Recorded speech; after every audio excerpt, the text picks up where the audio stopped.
Hello everyone, and thank you for checking out my video. The R-36 Eruptor. This bolt-action rifle fires jet-assisted shells that explode shrapnel in all directions upon impact. Not recommended for close-quarter use. This is basically the bolter in 40k Warhammer, but as a bolt-action rifle. For stats, it has a whopping 380 damage. It uses magazines which contain 5 jet-assisted shells. You carry 12 magazines as you have a total of 60 mini rockets to cause havoc and destruction against the enemies of democracy. A recoil of 75 and a fire rate of 25. With that said, you can expect the weapon handling to be horrible, but it is manageable, especially if you go first person.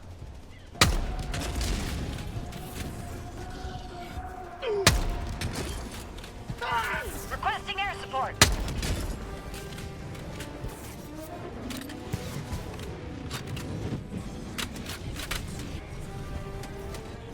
You still retain your crosshair while firing from the hip, unlike the heavy machine gun and anti-material rifle.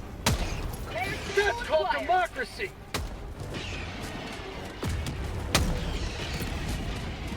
For the weapon menu, you can only change the scope range, which are 50 meters, 100 meters, and 200 meters. It does what it stated in the description. It shoots mini rockets and explodes, sending out deadly shrapnel in a small area. The Eruptor is an amazing sniper rifle. The combination of the explosion and shrapnel can wipe out a small patrol with 1 or 2 well-placed shots. You can stay outside of an objective or point of interest, snipe the larger threat, and watch your kill count go up as the explosion and shrapnel kill the smaller enemies. It has medium armor penetration, but the explosive splash damage is more than enough to kill those armored enemies. For example, the pilot for Scout Striders die from frontal direct hit, Devastators takes 2 to 3 hits, and 1 if you manage to land a headshot.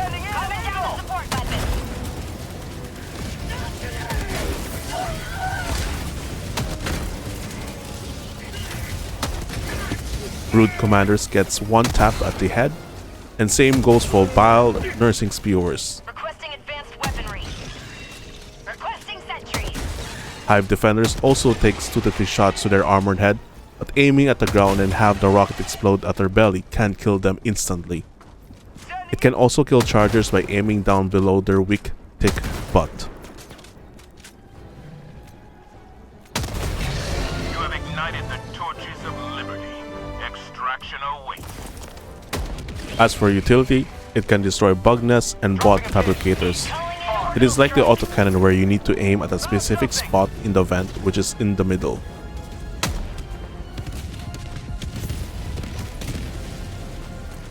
It can destroy barriers but not buildings. You can also snipe bug egg nests and move around to get a better angle of the eggs. Overall, the R-36 Eruptor is a fun and strong weapon to use. The downside of this weapon is the handling and slow fire rate, but those are easily outweighed by how powerful it is. I thought ammo economy would have been an issue, but it is not, since 1 to 2 shots can wipe out small patrols, and it can kill most medium enemies with 1 shot. Pair this with a light machine gun or the Stalwart, and have some expendable anti-tanks on the side, then you have a match made in heaven. For the next weapon, we have the BR-14 Adjudicator. An accurate armor-penetrating rifle, the BR-14 Adjudicator delivers righteous judgment to medium-sized enemies.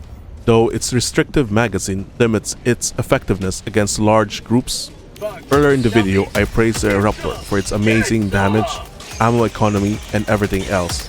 Now do that for the Adjudicator, but completely opposite. For the next weapon, I'm joking, but bear with me.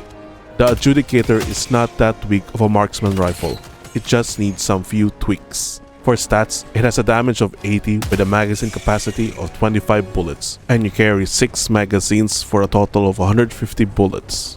Recoil is 50 with a fire rate of 550.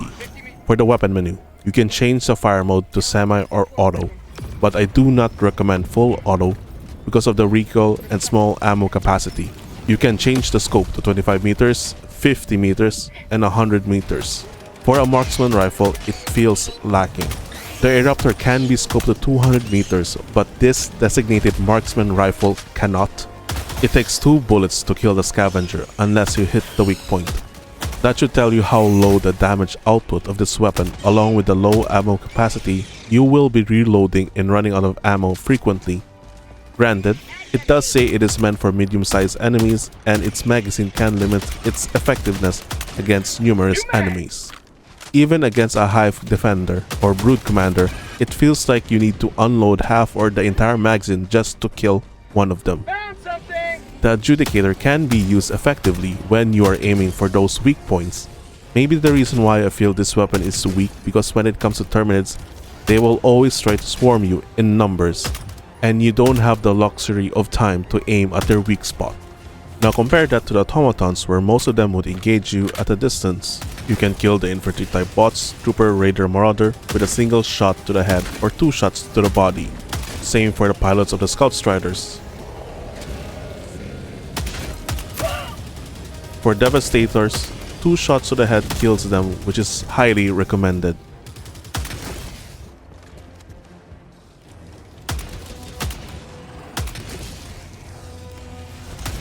Berserkers are the bullet sponges for automatons, even if you're hitting their weak points.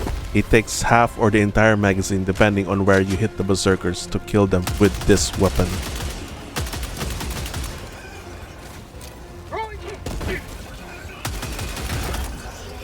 Overall, the BR-14 Adjudicator is fine against automaton, but gets overwhelmed when it comes to the Terminids.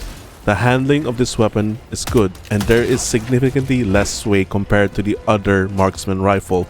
It just lacks damage. In my opinion, it needs some small buff to damage and ammo capacity.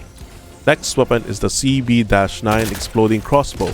It fires powerful exploding bolts which do maximum damage upon direct impact. Gravity must be accounted for when aiming. Surprisingly, it is a semi-automatic crossbow. You don't need to manually put another bolt after firing one. It just needs time to wind the bow back for the next shot. For stats, it has a damage of 420, which is the weed number, a capacity of 5 bolts per clip, and you carry 12 clips for a total of 60 exploding bolts. Recoil is 35 with a fire rate of 50. You can't change anything in the weapons menu, and it cannot destroy bug nests or bot outposts.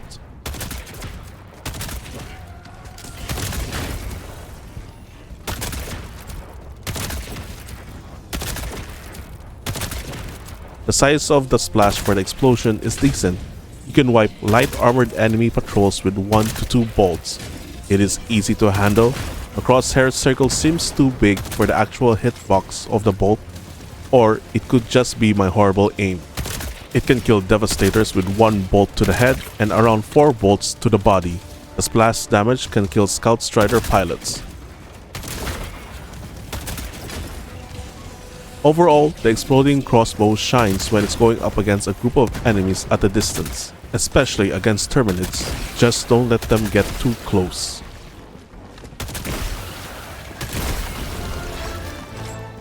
Stated that gravity must be accounted for when aiming, and that is true when fighting enemies farther away. That is one of the downsides and learning curve. While you are adjusting your aim and accounting for gravity, an automaton with a gun can just shoot at you while you are doing your mental trajectory. Also, like all explosive weapons, this can kill you at close range. That is the end of the video. I hope this was helpful, and feel free to comment below anything I missed or even tips for weapons featured in the video. Thanks for watching.